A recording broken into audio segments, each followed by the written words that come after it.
I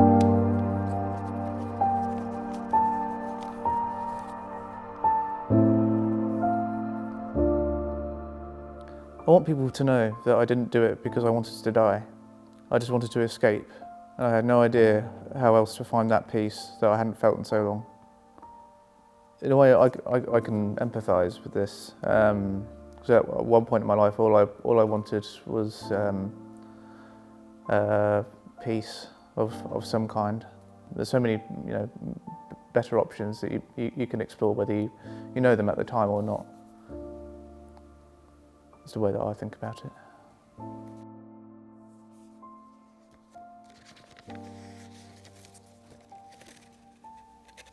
Please don't tell me it's selfish. At the point I share that with you, I feel so unwell that I can't see that or I don't care. It's like I have blinkers on. I just can't see it. I agree with this statement. In times where I've struggled with my own mental health, it seems very easy to get sucked into what's going on for you, and it's almost as if it's so overwhelming and so overpowering that you don't have the capacity to think about anyone else or anything else that's going on, because you're so consumed by your thoughts and your feelings that it seems impossible to view things from another perspective.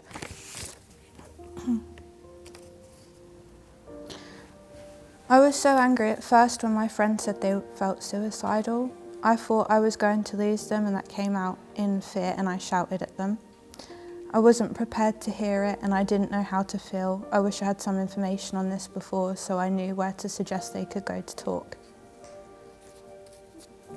I think there's a lot of people that have actually dealt with either being the person telling someone that they're suicidal or being told that they have a friend that feels suicidal. I've been on both ends, and a lot of the time it is really scary because you actually don't know what to say, and especially if it's over messages, you don't know what they're doing and you don't know if they're safe, and all you want to do is keep them alive. But sometimes you can't do everything for that person. You can't be that person's saviour, if that makes sense. It really comes down to making sure that you're there for them. People may not say how they are feeling because they do not know how to articulate it. This is something I really relate to as someone who lives with neurodiversity. Sometimes I will say things like, I want to escape, or I want to go away, or I can't deal with anything, and that's not because I necessarily have got to the point where I'm having thoughts of suicidal ideation, but because I literally just need to remove myself and step away from the situation to be able to process it. I wasn't sure what to do when my friend first told me I felt suicidal, but I looked up on the internet that could help and support them and suggested they contacted their doctor. I relate to that because I was that friend who felt suicidal and I didn't know what support I had, and obviously Google tells you the worst kind of things, but my friend did the research and we went to professional and I got out of that hole, and I'm grateful to be here today.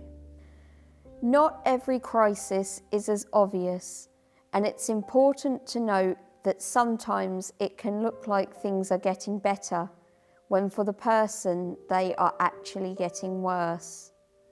So from this, I think it's really important to note that some people can give it a real face, put on a mask and say they're fine, they're doing okay, but really they're actually hiding the fact that they're really not doing as well as they're perhaps letting on to you.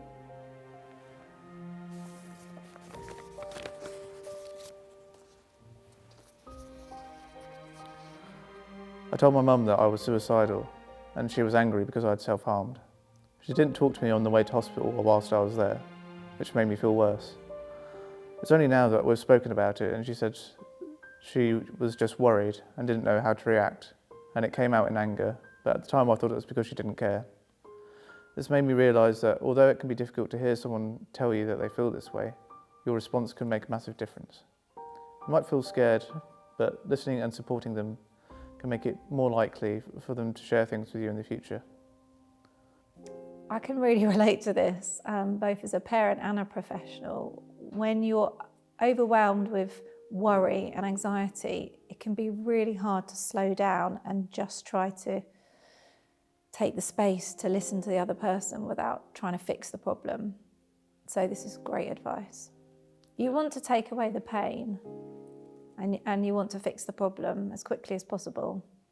And that makes it really hard to slow down and give enough space. Because often the young person can come up with the solution to the problem. And if they feel validated and heard first, they're much more likely to do that. But yeah, there's a massive urge to rush in and make it better and fix it. Sometimes I just need someone to be there. Don't pity me. Just give me a hug and sit with me. So I completely relate to this, because sometimes when your mental health is bad, people can offer you all the words and platitudes and lovely phrases in the world, but it really just won't have any impact. Sometimes the best thing someone can do is take action, or even just sit there beside you and say, do you know what, I'm here if you need me.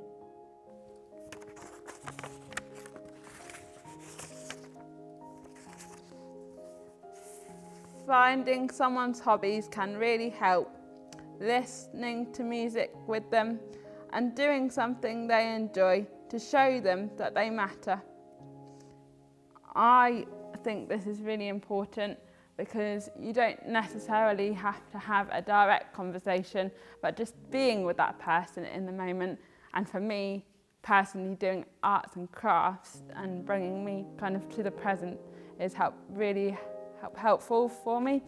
And it's just knowing that even if you don't want to help talk about it, someone is there for you to support you through what can be an incredibly difficult thing. I was able to speak to my daughter when the crisis had passed, to ask what I can do to help in difficult and distressing moments. This helped me to support her in a better way and has helped my daughter and myself.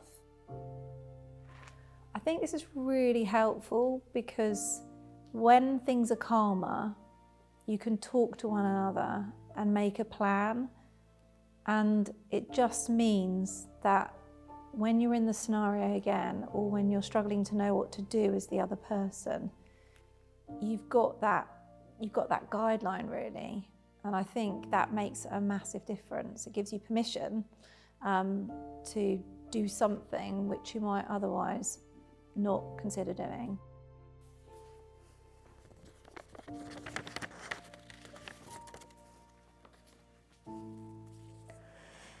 We have got to tackle the myths and misconceptions. Talking to someone about suicide will not increase the risk. It will actually help a person. It definitely will help a person because you're talking about it, and the first step is being honest with yourself of how you're feeling. For me, I had to be honest, or else I kept pushing people away and found myself in a deeper hole that I was getting in. So for me to come out of that hole, I had to admit to myself I did feel low, but I had to also be vulnerable around people to be able to get the right support I needed. I just want you to know, if you feel suicidal, it does get better, and I'm glad I'm still here. Yeah, I think that's the main thing about suicide is you think it's never going to get better, but I was in a place where I never thought it was going to get better. Now I barely have any suicidal thoughts, so it does always get better.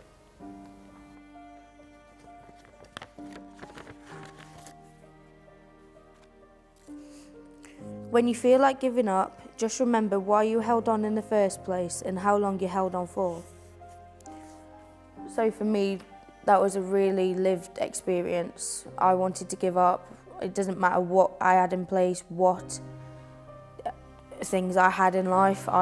They weren't enough, but they were not enough for me to make me happy, to make me feel human. I felt like a robot. I didn't have any emotion. But then I realised how long I actually held on for, and it was all my life to the space of 10 years old to 13 to 16. With the right support and with the people around me, I made it to my 23rd birthday with everything that I've now got to gain in life. As long as I keep fighting as well as you can gain that as well.